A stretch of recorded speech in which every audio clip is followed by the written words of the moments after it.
Buenos días, vamos a dar inicio a lo que es el primer tema que corresponde a análisis de un mecanismo que se llama mecanismo de retorno rápido.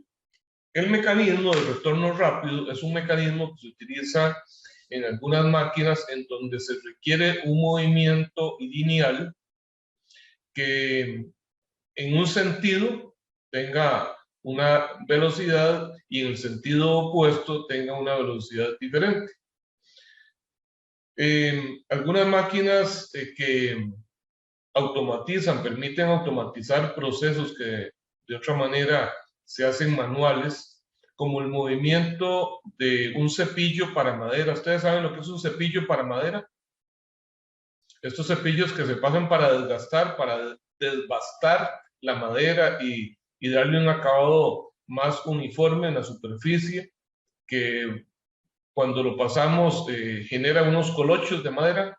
Esa herramienta pues tiene una hoja de corte y cuando nosotros vamos avanzando, vamos cortando, vamos generando ese colochito de madera. Estamos arrancando una capa superficial a la madera. Ese movimiento de corte se le llama el avance, porque de hecho cortamos cuando movemos esa herramienta hacia adelante. En el retroceso, la cuchilla no corta, porque la cuchilla está acomodada en un ángulo tal que únicamente corta hacia adelante.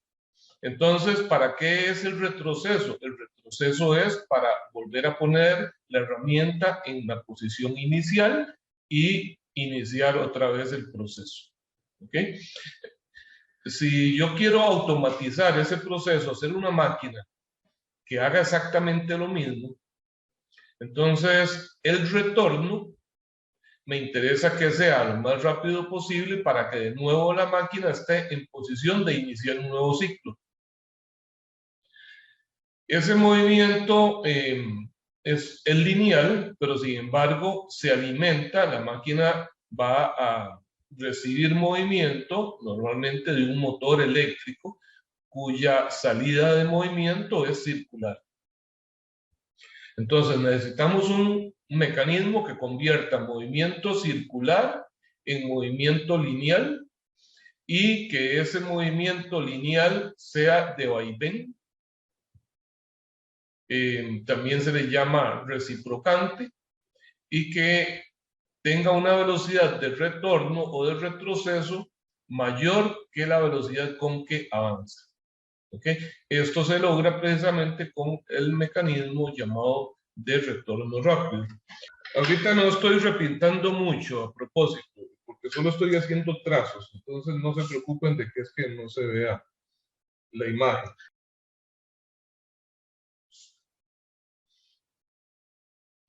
Bien, para efectos prácticos, el mecanismo básicamente es esto. Tiene dos barras o eslabones, la barra AB y una barra CD. Sobre la barra CD se desliza un collarín y la barra AB está unida al collarín. La entrada del movimiento está en la barra AB. Esta barra AB hace un movimiento circular con giros completos. De manera que entonces produce un movimiento de esta forma sobre la barra CD. ¿Recuerdan cómo se llama este movimiento? Que emula el movimiento de las escobillas de los carros. Ese es un movimiento tipo balancín. El movimiento de la barra CD o eslabón CD es tipo balancín. ¿Y cómo se llama el movimiento de una barra que hace giros completos? Manivela era. Manivela. Muy bien. Ok, entonces vean que esta barra AB a partir de esta posición sigue girando. Lo que he dibujado acá con lápiz, lo voy a repintar ahora con una línea de trazos. es la trayectoria del punto B. Es una trayectoria circular.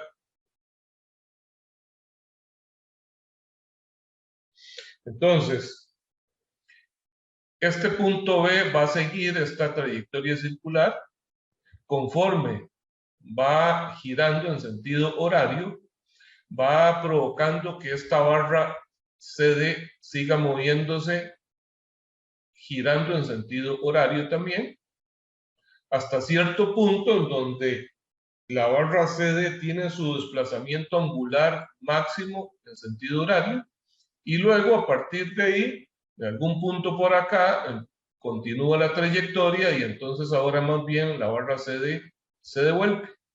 ¿Ok? Igual llegará a un punto por acá donde ya de nuevo cambia el sentido de la rotación. ¿Ok? ¿Se ve clara la imagen? Sí, profe. Sí, ok, perfecto. Entonces, vamos a ver, ¿cómo determinaría yo cuál es el punto extremo? O sea, ¿en qué posición de la barra AB se cambia el sentido de giro de la barra CD?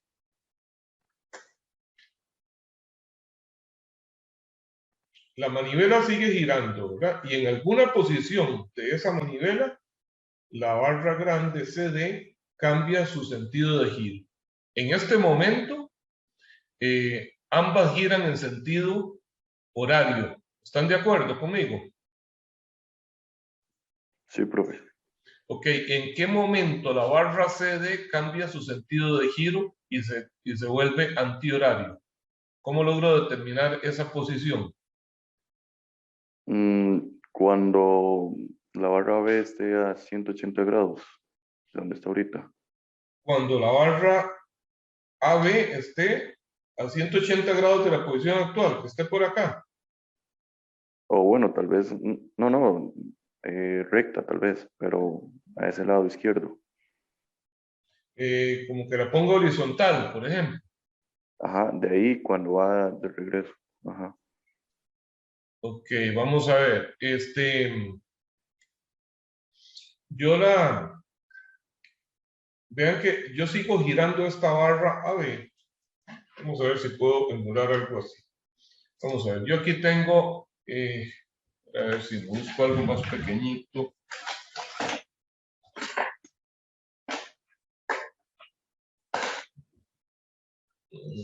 Bueno, no importa. Hagámoslo así. Hagamos el cargo que el bolígrafo, el lapicero, a partir de este punto donde lo tengo con mi dedo índice, ese es el punto A de rotación. Y ahorita, y el lápiz es la barra larga CD. A partir de esa posición, este punto sigue girando, girando, y entonces la barra CD se sigue haciendo hacia la izquierda, pero a partir de cierto punto, ya al seguir en contacto, ya más bien entonces se vuelve para el otro lado. ¿No ven? ¿Cuál será la posición en la que CD, el lápiz, se encuentra más girado hacia la derecha? Observen esto. Para esta posición, lo que necesito es que la distancia angular cubierta sea la más grande posible. Entonces, cuando estas dos barras están perpendiculares, cuando AB y CD son perpendiculares, CD está en la posición angular más grande hacia la derecha. A partir de ahí, el collarín sigue bajando y entonces ella se mueve en sentido contrario. Entonces, esa posición va a ser precisamente cuando CD sea perpendicular a AB. AB es el radio de esa curvatura. Y una perpendicular a una circunferencia, ¿cómo se llama? una perpendicular al radio, perdón, ¿cómo se llama? En geometría, ¿cómo se llama una recta perpendicular al radio?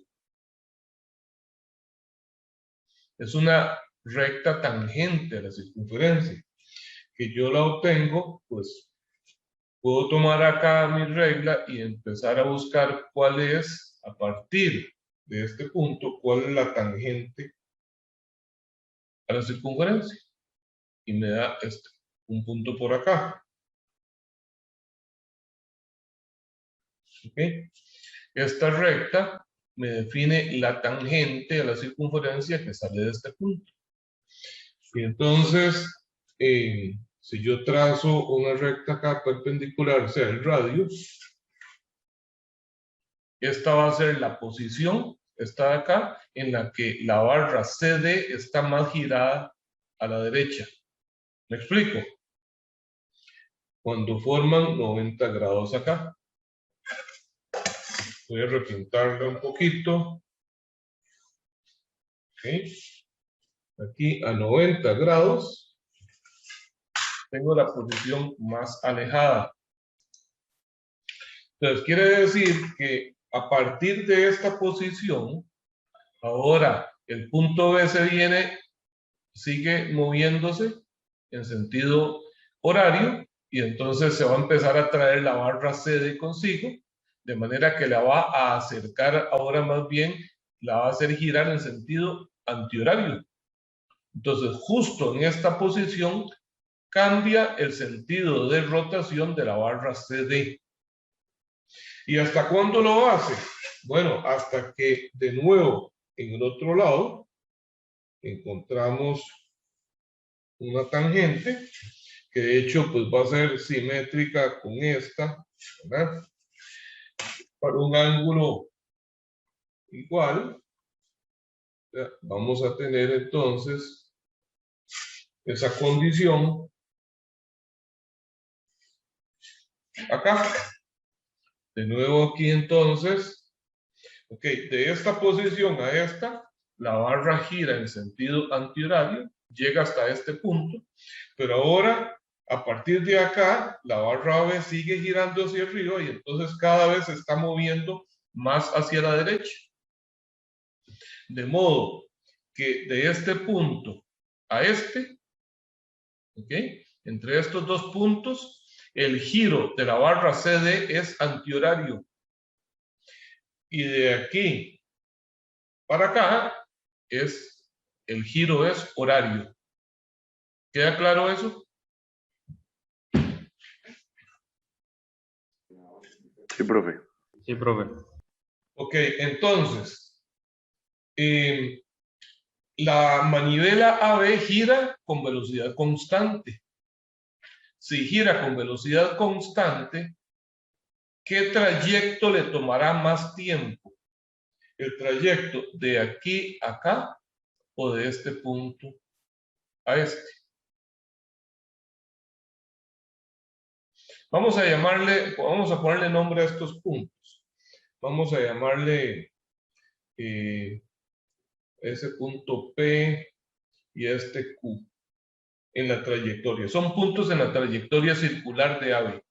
Entonces, la trayectoria de P a Q le tomará menos o más tiempo a la manivela que la trayectoria de Q a P. ¿En cuál de las dos trayectorias tarda más tiempo?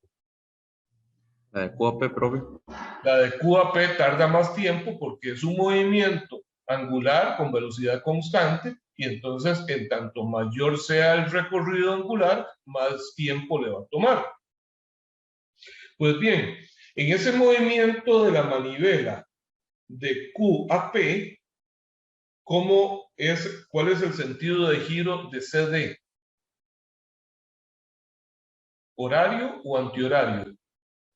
De nuevo, vamos a ubicar la manivela AB en esta posición, en el punto B en Q, y empieza a girar de aquí para acá. ¿En qué sentido giraría durante esa etapa la barra CD? ¿Horario o antihorario? ¿De Q a P, profe? Sí, de Q a P, ¿cómo giraría CD? ¿Horario? Horario. Horario. Va a girar en sentido horario. Ok.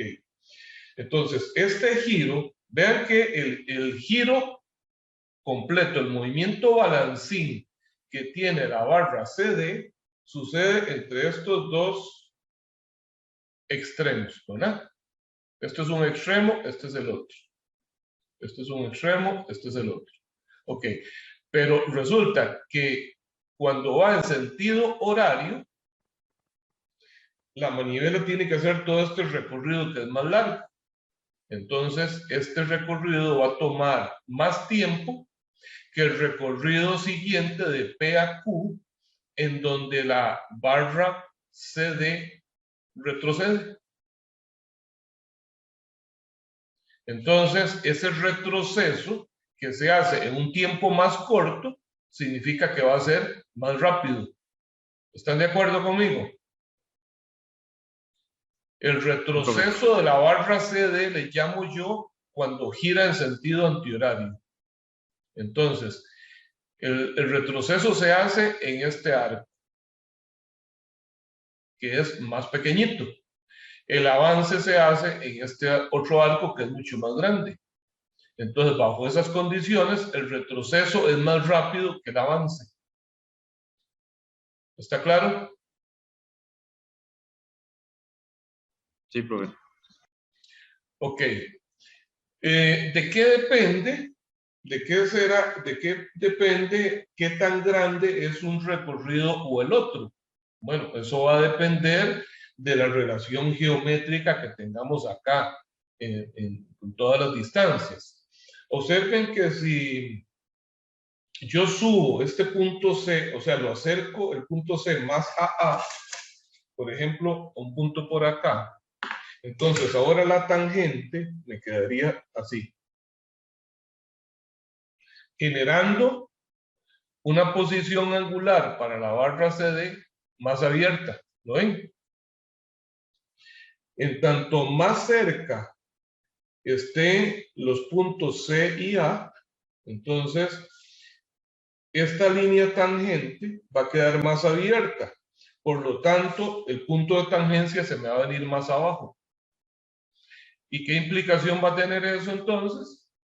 Que en tanto más abajo esté el punto de tangencia, más corto va a ser el recorrido de retroceso, más largo el recorrido de avance. Entonces, eso implica que para una misma velocidad de rotación de la manivela, tengo un retorno más rápido conforme más cerca estén los puntos A y C. ¿Ok? Para verlo un poquito mejor, voy a compartirles un momento una pantalla en SAM. A diferencia de lo que hemos hecho hasta el momento, a este mecanismo le he agregado una barra adicional arriba. Voy a detenerle un momento. Esta barra de arriba se la he agregado para unirla a su vez a una corredera. Vean esa barra que dice, o el labón que tiene el número 5, ¿verdad?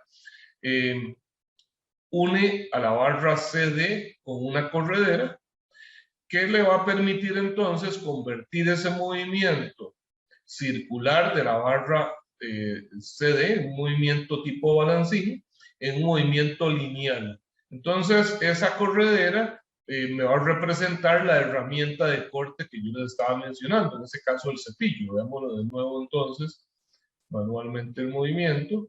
¿Okay? Vean acá entonces, para esta posición más o menos, ahí tengo las barras AB y CD, una perpendicular a la otra. Entonces, la corredera tiene el desplazamiento máximo hacia la derecha. Y si continúo ahora con el movimiento, va a empezar a retrocederse, va a empezar a ir hacia la izquierda. Entonces, voy a ponerlo en movimiento.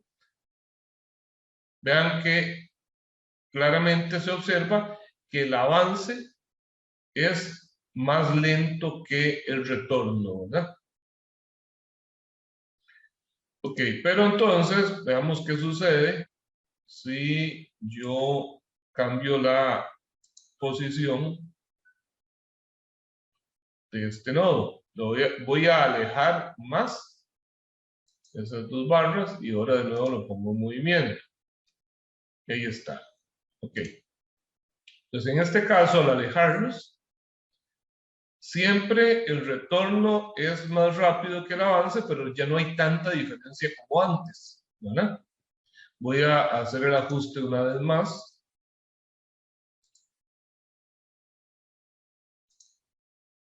Los voy a alejar aún más.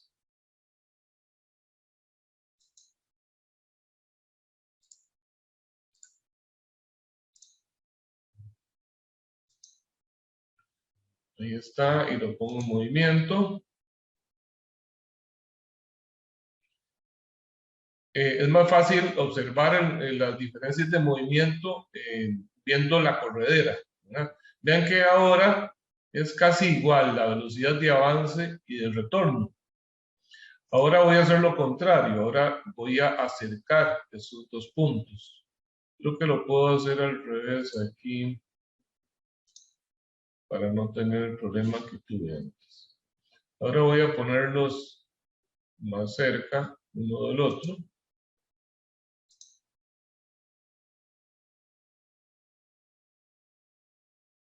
Y ven cómo se ve claramente, ¿verdad? Hasta como un latigazo, ese movimiento de retorno, ¿verdad? Entonces, básicamente es con la separación entre los puntos A y C, ¿verdad? Los dos puntos de apoyo, con los que puedo controlar esa relación. ¿Ok? Ahora, en este caso, la manivela AB gira en sentido horario. Veamos qué sucedería si girara en sentido antihorario. Veamos ahora la pongo a girar en sentido antihorario. Y observen la corredera. ¿Qué cambio observan ahora en movimiento con respecto al anterior?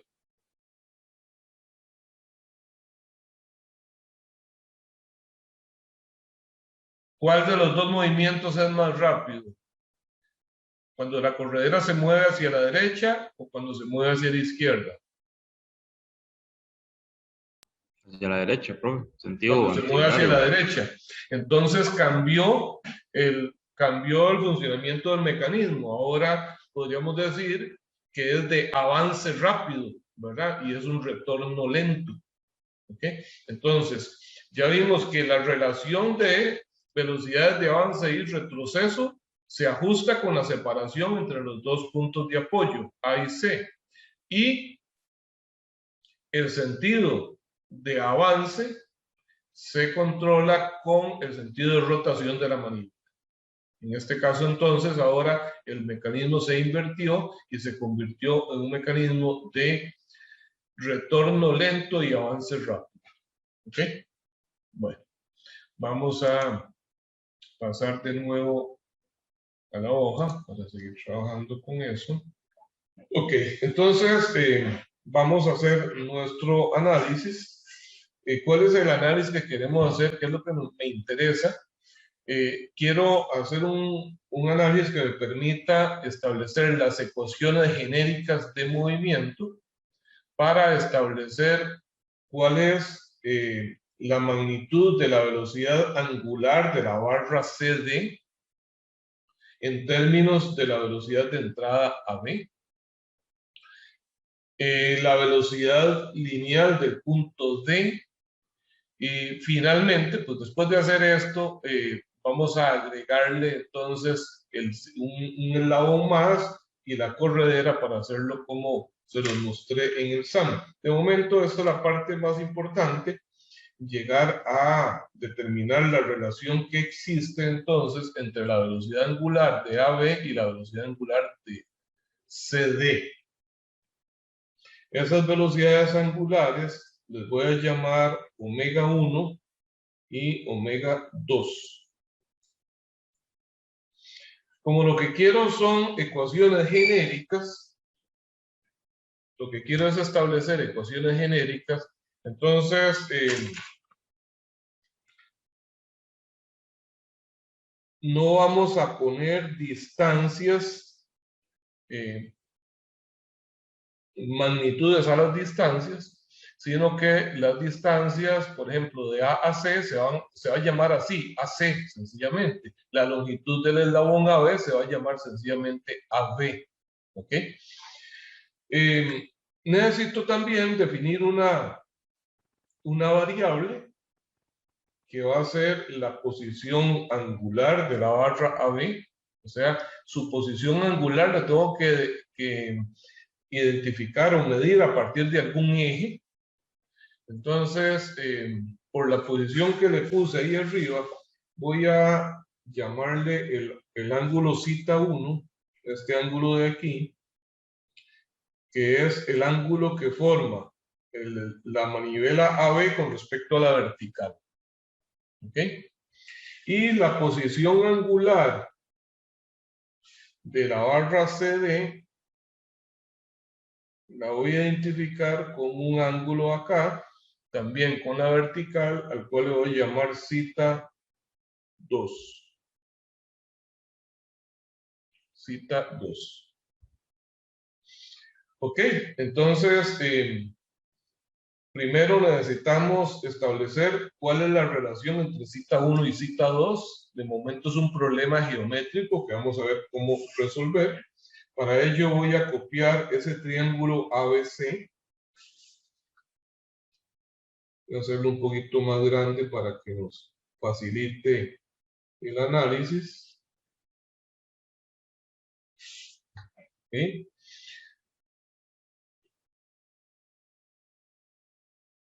ABC. Entonces, este ángulo de aquí es θ2.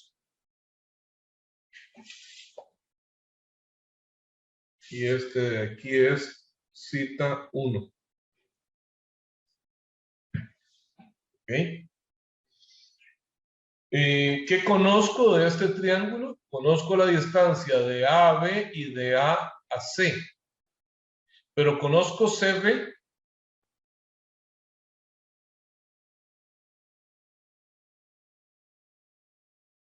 Conozco esta distancia de C a B. ¿Qué características tiene esa distancia de C a B en el mecanismo? Va a ir cambiándolo. Es variable, exactamente. Esa distancia es variable, va a ir cambiando conforme se mueva, conforme gire la manivela. Entonces, esta distancia no es conocida, pero podríamos llegar a establecer alguna relación con las variables conocidas. Recordemos entonces, las variables conocidas van a ser AB, AC y θ1. Eso es lo único que conozco. Y me interesa de momento averiguar cuánto es θ2, ¿ok? Y BC. Entonces, es un problema totalmente geométrico de triángulos. ¿Qué podríamos hacer?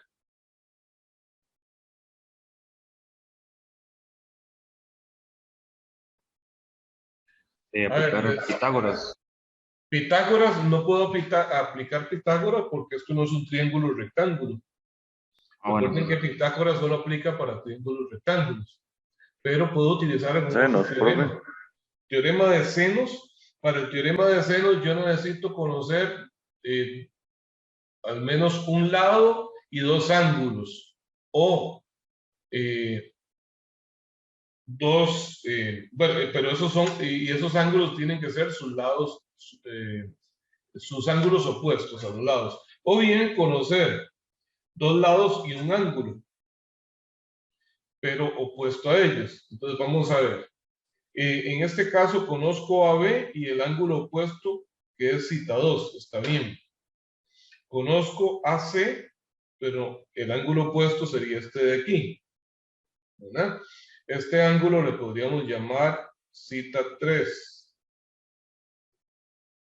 Con eso entonces, si yo hago una relación de senos, puedo decir que AC es al seno de cita 3, como AB es al seno de cita 2, pero conozco cita 2. No lo conozco. No conozco cita 2. Si utilizo otro, vamos a ver, AB y BC para aplicar senos. En ese caso no conozco BC ni el ángulo opuesto. Entonces, de momento no puedo usar teorema de senos. El de cosenos, profe. El de Yo cosenos, ocupo ok, 2 lados y un ángulo. ok. Ocupamos 2 lados y el ángulo entre ellos. Los 2 lados conocidos son AB y BC. Entonces, el ángulo que necesitaríamos sería este de acá. Le voy a llamar cita 4. ¿Conozco o puedo calcular cita 4? Sí, profe. Sí, porque conozco cita 1 y cita 4 sería 180 menos cita 1, ¿verdad? Entonces, en ese caso sí. Vamos a ver, digo que cita 4 es igual a 180 menos cita 1. Entonces ya esto es conocido. Y ahora entonces, el teorema de cosenos dice que el tercer lado, vamos a ver, los 2 lados adyacentes y el ángulo son AB, AC y cita 4. Okay. El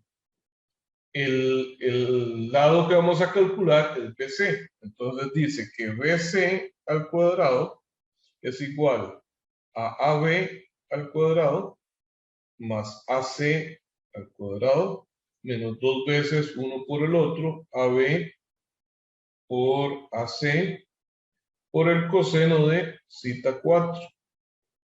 Y aquí todo es conocido, ¿verdad? Entonces, BC va a ser la raíz cuadrada de eso, ¿verdad?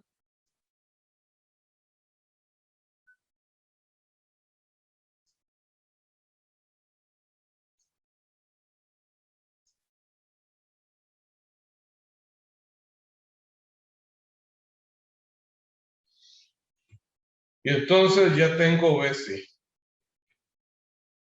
Ahora sí, como conozco BC, ya conozco todos los lados del triángulo y conozco un ángulo. Entonces ya puedo aplicar senos para averiguar los otros 2 ángulos. ¿Cómo averiguo cita 2 entonces?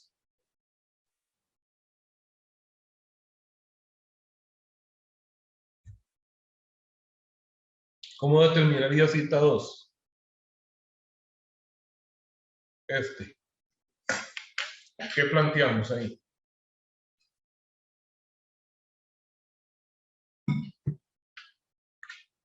¿Qué teorema puedo plantear para averiguar cita 2? Con el seno de cita 2, profe.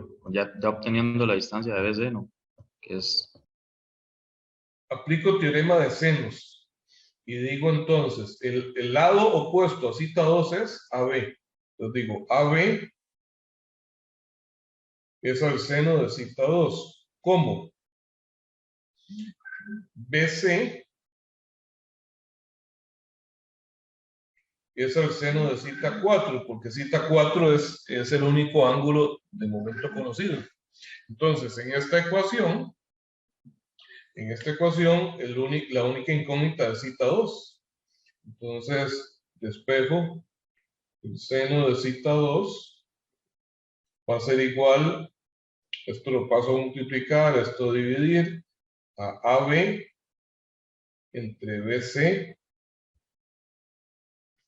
y el seno de cita 4 pasa a multiplicar por el seno de cita 4, de manera que cita 2 es igual a seno inverso de AB sobre BC por el seno de cita 4. Entonces tengo ya cita 2. ¿Y cómo determino cita 3?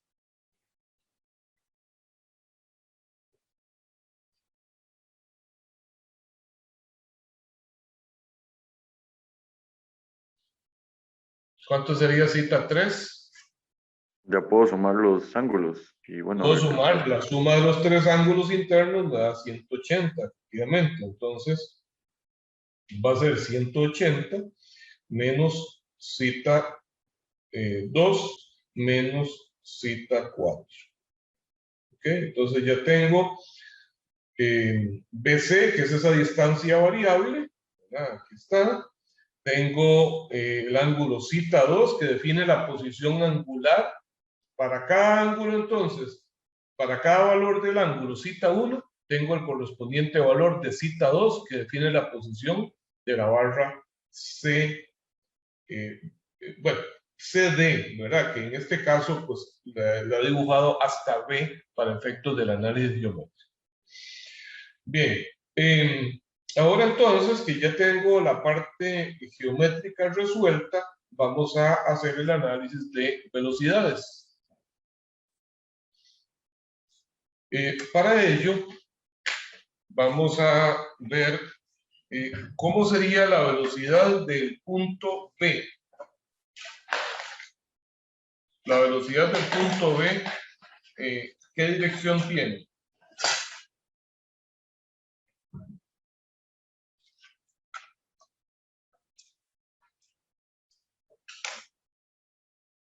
¿Cuál será la dirección de la velocidad de B?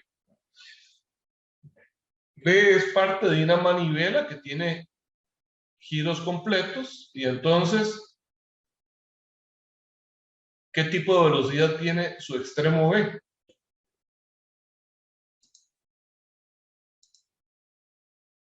Angular, profe. La barra completa tiene velocidad angular, pero el punto B tiene una velocidad Tangencial. tangencial, efectivamente. Muy bien. Entonces, la componente tangencial, pues es una velocidad perpendicular a B, ¿verdad? Esta es la dirección tangencial. Ok, pero si esa barra está girando en sentido horario, la velocidad de B a lo largo de esta dirección es hacia abajo o es hacia arriba. Profe, si se está moviendo en sentido horario, sería hacia abajo, ¿no? Sería hacia abajo. Entonces, esta velocidad de B es para acá, ¿verdad? Eso es VB. Muy bien. Pero resulta que esa velocidad, ese movimiento de B, se transmite de alguna manera a través del collarín a la barra CD. Pero ¿cómo determino cuánto de esa velocidad se transmite? Porque de hecho, vamos a ver, si yo definiera un punto B', a ver, presten atención, un punto B', le voy a llamar B' al punto de la barra CD que está en contacto con el collarín ahí en B. ¿Ok? ¿Cómo es la trayectoria del punto B' que está en la barra CD? ¿Qué forma tiene? Esta barra CD tiene un movimiento circular. No hace giros completos, pero es un movimiento circular, un movimiento de balancín. Entonces, por ejemplo, para el punto D, ¿cómo sería la trayectoria de D? ¿Qué forma tiene? ¿Qué forma tiene la trayectoria de D?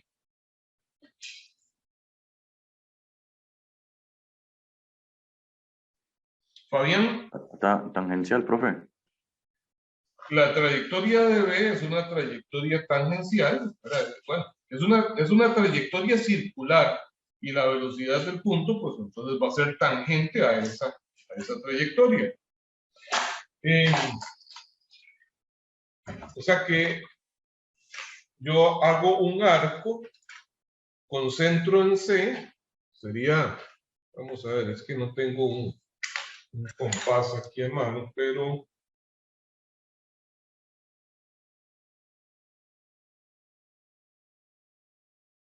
okay, la trayectoria de C, perdón, de D es más o menos así. ¿Ok? Esa es la trayectoria del punto, bueno, la hice más abajo. Del punto D es una trayectoria así, circular, con centro en C.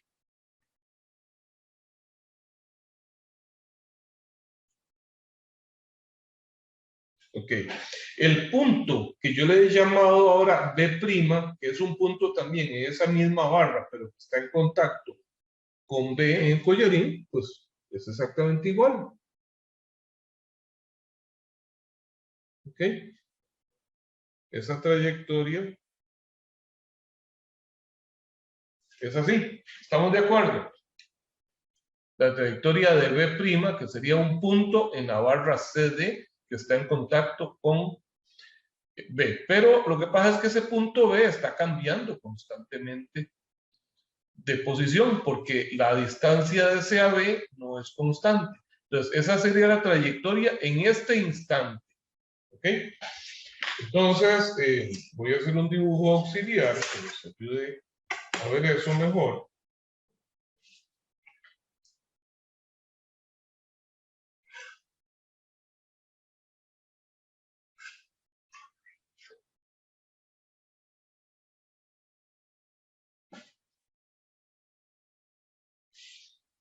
Ok, no voy a dibujar los eslabones con espesor, sino que me interesa únicamente las direcciones. Entonces vean esto. Aquí tengo el punto A, el punto C y el punto B. La velocidad de V es esta. ¿Okay? Esa es la velocidad de V. Perpendicular a AB. Ok. Pero esta velocidad yo la voy a descomponer en dos componentes. La voy a descomponer en una componente que va a ser perpendicular a la barra CD y otra componente que va a ser paralela a la barra CD. Resulta que el collarín está unido a la manivela AB por medio de un pasador ahí. Entonces, el collarín, el punto de unión con el collarín tiene exactamente esta misma velocidad de V. Pero resulta que si la descompongo en estas dos componentes, veo que esta componente sería la velocidad con que el collarín se desliza sobre la barra CD. ¿Les queda claro eso? Esta le vamos a llamar V1 y esta V2. V1 es paralela a CD. V2 es perpendicular a CD. Entonces, el punto B de la manivela y el collarín tienen exactamente la misma velocidad. ¿Por qué? Porque están unidos por medio de un pasador, cosa que no sucede con la barra CD. El collarín no está unido a la barra CD, puede deslizar sobre ella. ¿Ok? Pero entonces, esta componente, si el collarín tiene una velocidad paralela a la barra, esa velocidad va a ser la velocidad con que él se deslice sobre la barra. ¿Está bien? Sí, sí. Y entonces, esta otra velocidad se la transmite a la barra CD. O sea que la barra CD, el punto de contacto de la barra CD, que yo le llamo B', vamos a ver, entonces aquí tengo B y también tengo B', ¿verdad? B', es un punto en la barra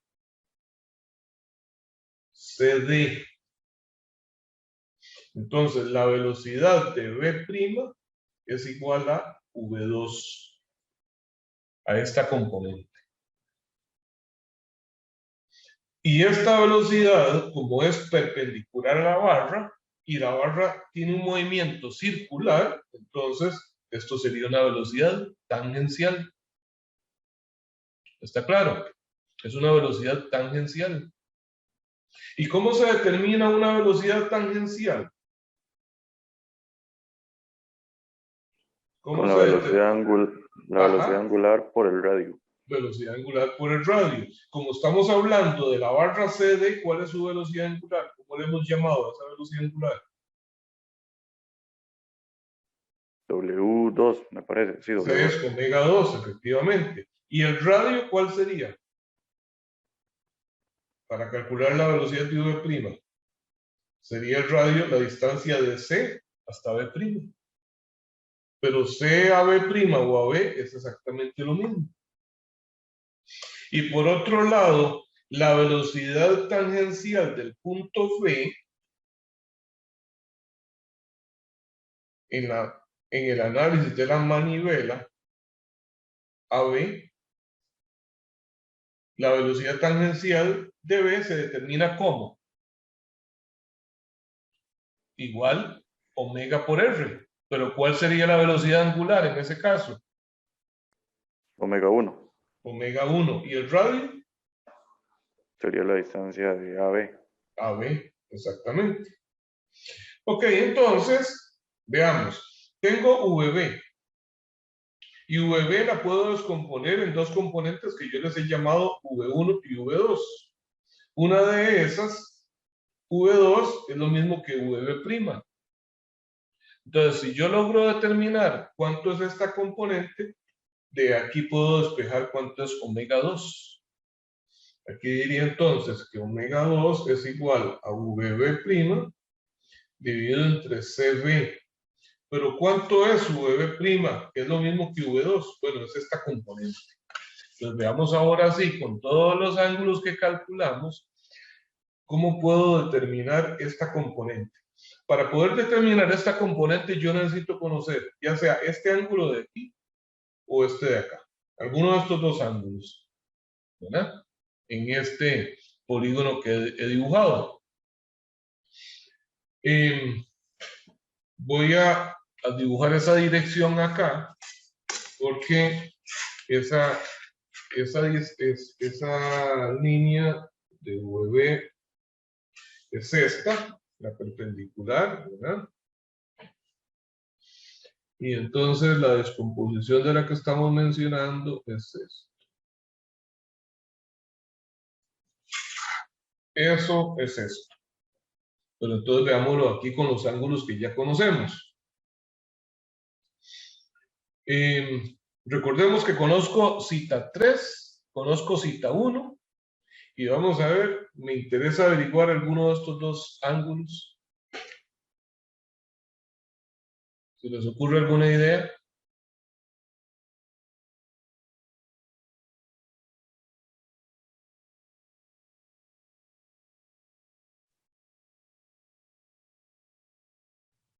Profe, 90 menos cita 3.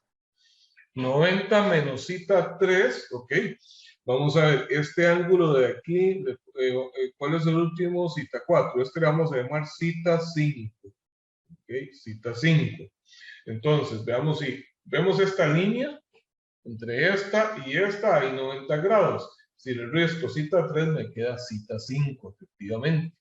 Entonces, cita 5, vámonos acá. No está bien. Cita 5 es igual a 90 menos cita 3. Muy bien. Y entonces lo voy a poner acá, ese es cita 5. Y ahora sí, entonces, ¿cuánto sería esta velocidad V2 en términos de VB y de cita 5? Este lado y este son lo mismo, ¿verdad? Entonces, este es el lado opuesto a cita 5. Entonces digo que V2 es igual a VB por el seno de cita 5. ¿Ok? Por el seno de cita 5. Entonces, ya tengo cuánto es V2. Y VB' es precisamente V2. Entonces, vean que con eso ya sé cuánto es omega 2. Ok, ahora, ¿cómo puedo averiguar entonces la velocidad de D? Del extremo D. ¿Qué tipo de velocidad sería la del punto D?